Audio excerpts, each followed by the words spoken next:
Hey guys, welcome back to another video. So you want to be a better leader, and you're in the right video, because in this video, I'm going to share 8 tips to help you become a better leader. Now, the first one is to define your leadership style. What type of leader do you want to be?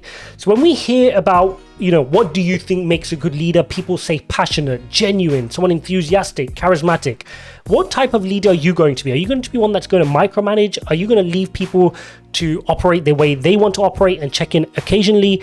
Let's define what type of leader you want to be. And the best way I would recommend to do this is look around you. Look at the people around you who you admire that are good leaders, whether it's in your workplace, your way of life. Maybe it's somebody online or an entrepreneur you admire. Take a look at them, identify what are their features, and use those to define your leadership style. Once you've got those clear, let's move on to step number 2. Step number 2, encourage freedom to express. This is super important. Now, one of the mistakes a lot of leaders make is they try to micromanage a lot. So for example, you hire a videographer or a graphic designer. Now, if you're hiring a graphic designer, I hope you're hiring one because they can do that job better than you.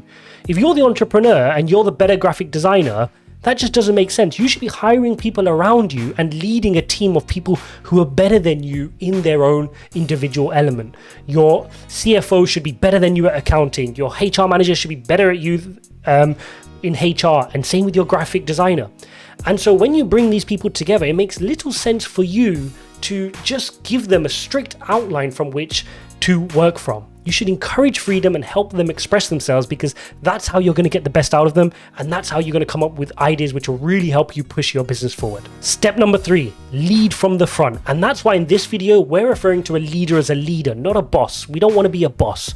A boss is somebody who's going to whip someone and say, do this, do that. A leader really leads from the front. And one of the rules I've held from a very young age in terms of anything when it comes to being a leader is I will not delegate a single task which I have not done myself. And I do this in my personal life as well.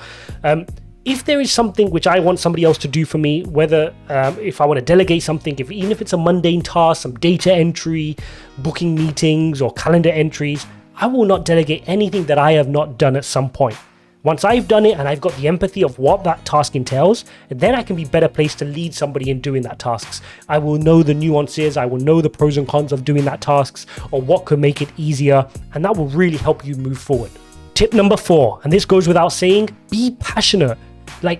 One of the things I remember from a keynote speech I heard many years back is, as a leader, you walk into the office or your place of work with the bar. And that bar indicates a level of energy and passion in the business. Now, all your team members who you ultimately recruit in your team only have up until that bar to operate. You hold that bar. They're not going to be more passionate than you about your business.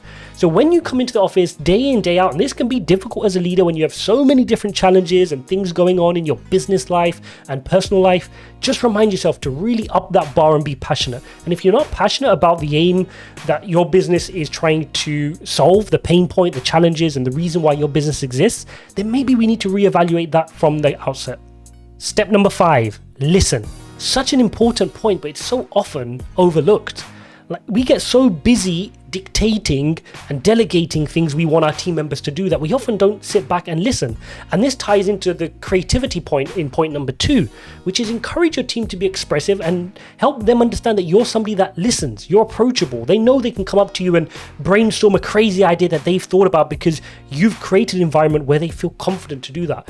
And that way you're going to get some amazing ideas. You'll have your social media manager coming up to you and saying, why don't we try this? You have your marketing manager coming in and saying, oh, I want to try this concept. And you'll have your graphic designer trying new colors and a different theme, instead of everybody just saying, no, this is the way our boss wants it, we have to do it this way, this is the way it's always done. Encourage that creativity, because that's ultimately where the gems are going to come from. Step number 6, be solution focused. There is nothing worse than a grumpy old boss that nobody wants to go to and admit they've made a mistake to, or there's another challenge or a hurdle.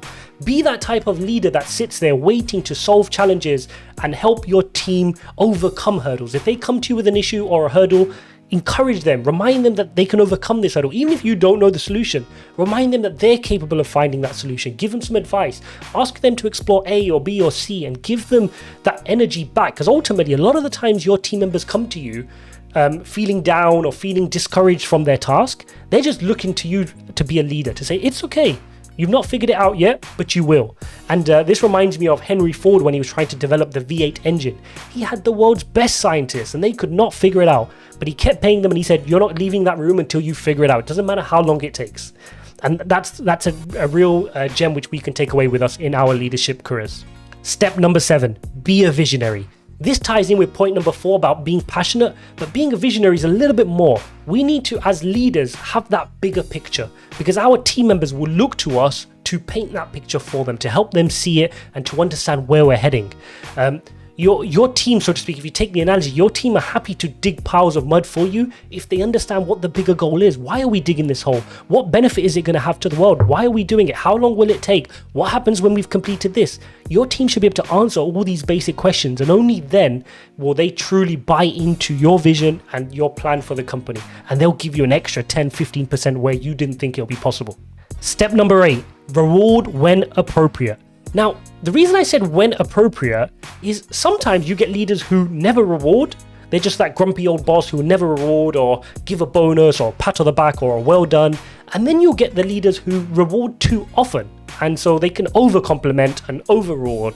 That can be a challenge in itself. And the reason, what reminded me of this was Sir Alex Ferguson. For those of you who know him, he was one of the best football managers of all time. And he managed Manchester United during their heyday. And what he was famous for was he would rarely give a compliment to his star-studded bunch of teenage millionaires in his football team. But he would every so often when you did really well, tap you on the back and say, well done.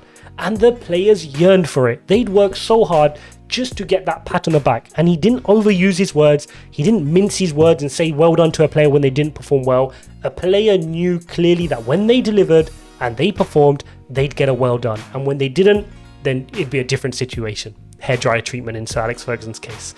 So there you go, guys. Those are my top 8 tips for becoming a better leader. Ultimately, there's no clear blueprint. We're always working on becoming better, and you're never going to be the perfect leader. You can only get better and try to improve. Find other people who you see as good leaders, learn from them, ask them what works for them, and try to implement that into yours. And ultimately, it's a leadership career. It's lifelong, and we just have to keep working at it. So there you go. Good luck. I'll see you in the next one.